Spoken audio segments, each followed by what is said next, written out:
Okay, આજના સેશનની અંદર આપણે એક નવા ચેપ્ટરની શરૂઆત કરવા જઈ રહ્યા છીએ. ચેપ્ટર નંબર 7, ઈશ્વરની યોજના. ઈશ્વરની યોજના, ઈશ્વર એટલે કે ભગવાન, યોજના એટલે કે પ્લાન, ભગવાનનો પ્લાન. રાઈટ, આપણે આવું એનું ઇંગ્લિશ કરી શકીએ.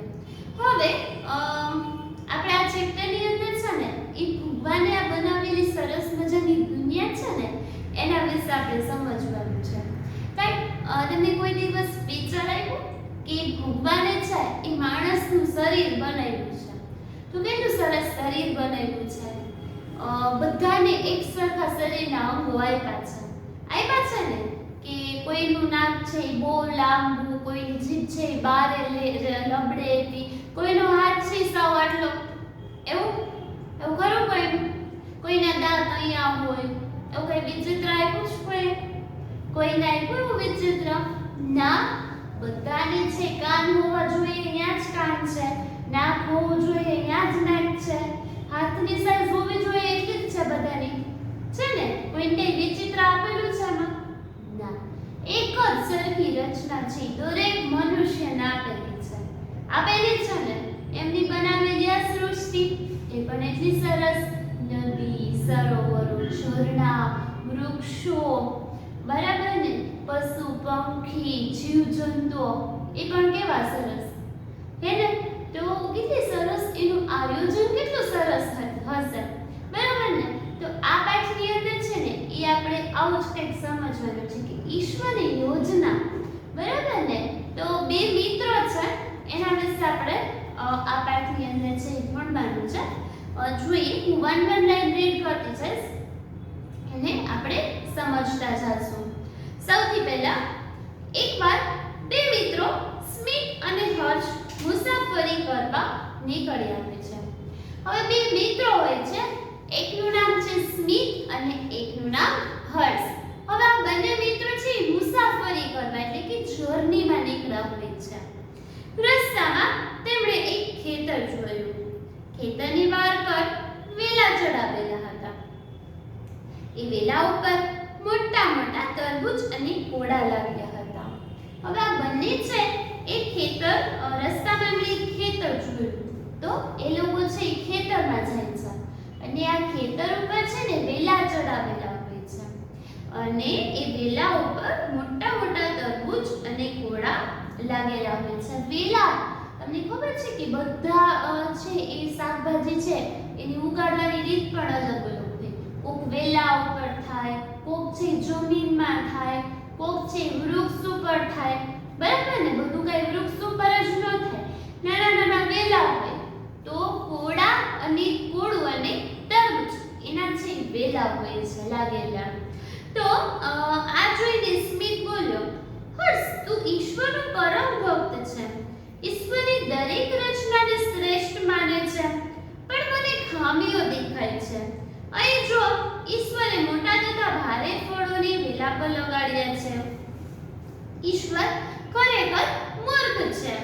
નાજુક અને પાતળી નાની વેલ ઉપર મોટા ફળો લગાવ્યા, જ્યારે મોટા વૃક્ષ પર નાના નાના ફળ લગાડ્યા છે. એના કરતા વેલા ઉપર નાના ફળ અને ઝાડ પર મોટું ફળ લગાડ્યું હોત તો કેવું સારું થાત. આપણે કેટલા બધા મોટા ફળ ખાવા મળે. હવે વેલા હોય એ કેવા હોય? સાવ નાના નાના, અને એના ઉપર છે તરબૂચ અને કોડા થયા હોય છે.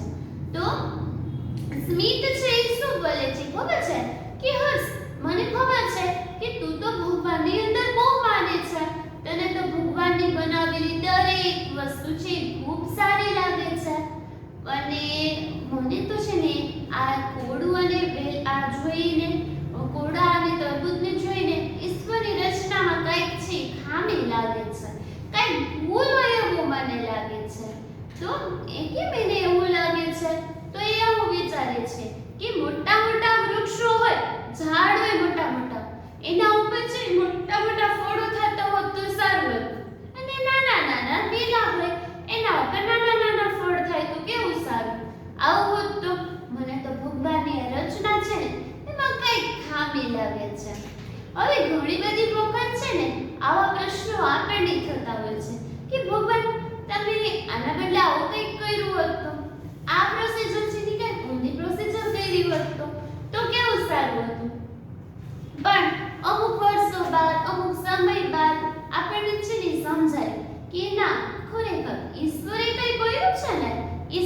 જ કર્યું છે.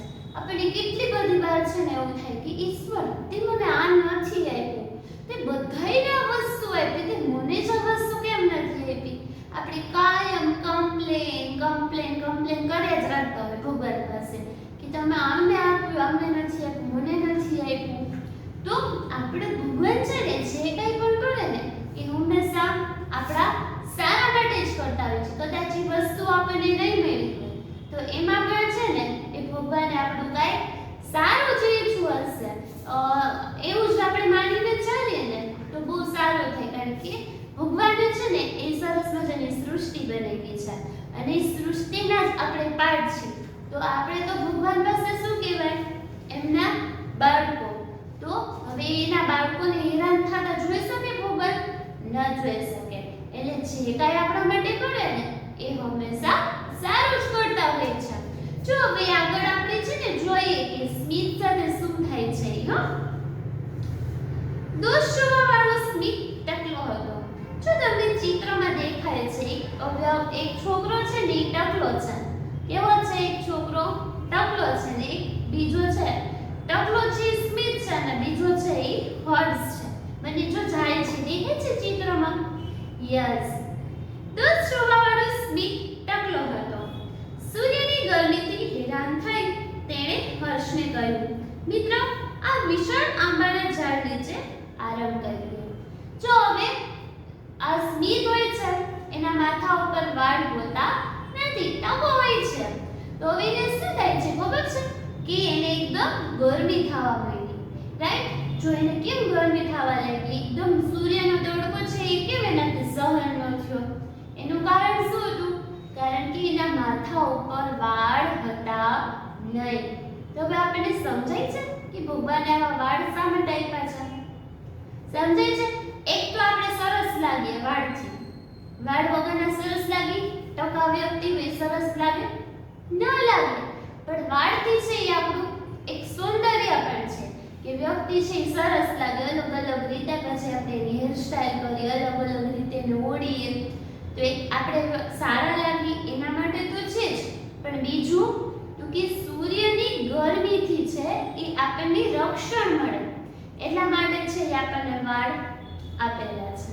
જો બધી વસ્તુ છે ને ભગવાને બહુ નાની નાની વસ્તુ છે એ વિચારી છે. જો આપણી આંખ છે ને એના ઉપર પાપડ આપી છે. શા માટે?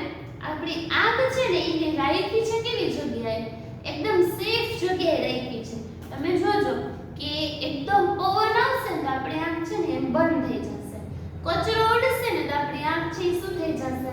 બંધ થઈ જશે. એકદમ ધુવાળો લાગશે તો આપણી આંખ બંધ થઈ જશે. બરાબર?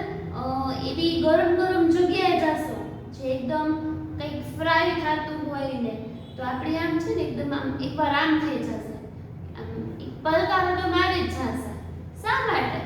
કે આંખના છે પોપચા છે એની વચ્ચે આપણી આંખ છે તો એને તરત છે આપણે બંધ કરી દે તો એનું શું થઈ જશે?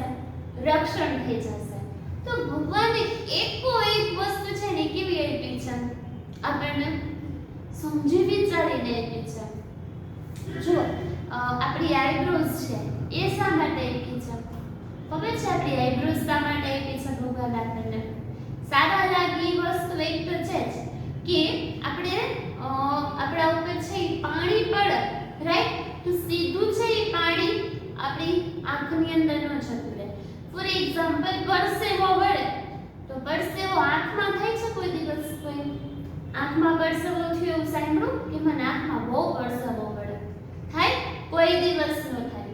તો ભગવાને એવી જગ્યાએ આંખ આપી છે એટલે અને એના રક્ષણ માટે આપણને આઈબ્રોઝ આપી છે કે આઈબ્રોઝ હોય તો ત્યાંથી છે એ આપણા પરસેવો નીચે ઉતરી જાય. બરાબર? તો એની એક રચના છે ને સમજી વિચારીને એને આપણને આપી છે. બરાબર ને? બધી આંગળીઓ છે આપણી આંગળીઓ કેવી છે? એક સરખી છે. આપણા બધાની આંગળીઓ છે એ કેવી છે? એક સરખી છે? નથી. કેમ? આ બધી એક સરખી નથી એવી જોઈએ આંગળીઓ. પ્રશ્ન ન થયો કોઈ કે ભગવાન આ આંગળી નાની ના એનથી મોટી થોડીક ના વધારે મોટી કેમ આવી આડાવડી આંગળી આપી? વળી અંગૂઠો તો અહીંયા છે કાંઈ પાછો કેમ આવું એક સરખી આંગળી હોત ને તો આપણા વજન છે એ ઉચકી શકત, આપણે કોઈ પણ વસ્તુ છે એને આરામથી પકડી શકીએ. પણ એક સરખી આંગળી હોત તો બધી આપણે એને પ્રોપરલી પકડી શકીએ? ન પકડી શકીએ. તો ઈશ્વરે બનાવેલી તમામ વસ્તુઓ છે કંઈક ને કંઈક વિચાર કરીને છે બનાવી હશે. બરાબર. તો અહીંયા સ્મિત એમ કહે છે કે ચાલો મને છે ને હવે ગરમી છે સૂર્યની એ મારાથી સહન થતી નથી. આ ઝાડ છે ને એના નીચે જઈને આપણે બેસીએ, આરામ કરીએ. અને આ રીતે નિરાતે ઝાડ નીચે બેસીને બંને મિત્રો વાત કરતા હતા. ત્યારે પવનના લીધે આંબાના ઝાડ પરથી એક કેરી તૂટીને સ્મિતના માથા પર પડી. તે બોલી ઉઠ્યો કે મને ખૂબ દર્દ થઈ રહ્યું છે. હવે સ્મિત અને હર્ષ છે બંને આંબાનું ઝાડ હોય છે એના નીચે પોતે બેઠા હોય છે અને ખૂબ પવન આવતો હોય છે ને તો આંબાનું ઝાડ એટલે કે કેરી જમા થાય. તો ખૂબ પવનના લીધે આંબાના ઝાડ ઉપરથી કેરી છે એ સ્મિતના માથામાં પડી. હવે સ્મિતને તો એક તો એમને બી છે એ શું હતું? ટકો હતું, વાળ નહોતા.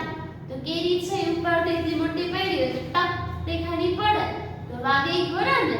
હવે સ્મિતને છે ને માથામાં દર્દ થવા લાગ્યું. દર્દ એટલે કે પેઇન થવા લાગ્યું. કેરી એના ઉપર પડી ને તો. અને ત્યારે હર્ષ એને સમજાવતા બોલ્યો કે આંબા પરની કેરીના બદલે તરબૂચ જેવું મોટું ફળ પડ્યું હોત તો તારી આજે શી દશા થઈ હોત?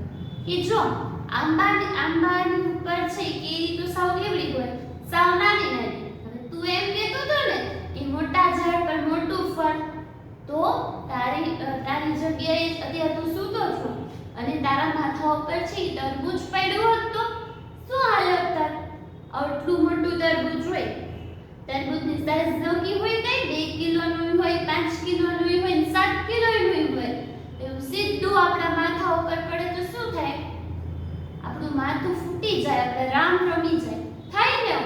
તો જોઈ કે તરત જ કે છે કે આટલું તરબૂચ ઊંચેથી તારા માથા ઉપર પડ્યું હોત તો કદાચ આજે તારા 12 વાગી જાત કે તારે શું હાલત થઈ હોત એ પણ આપણે વિચારી ન શકીએ.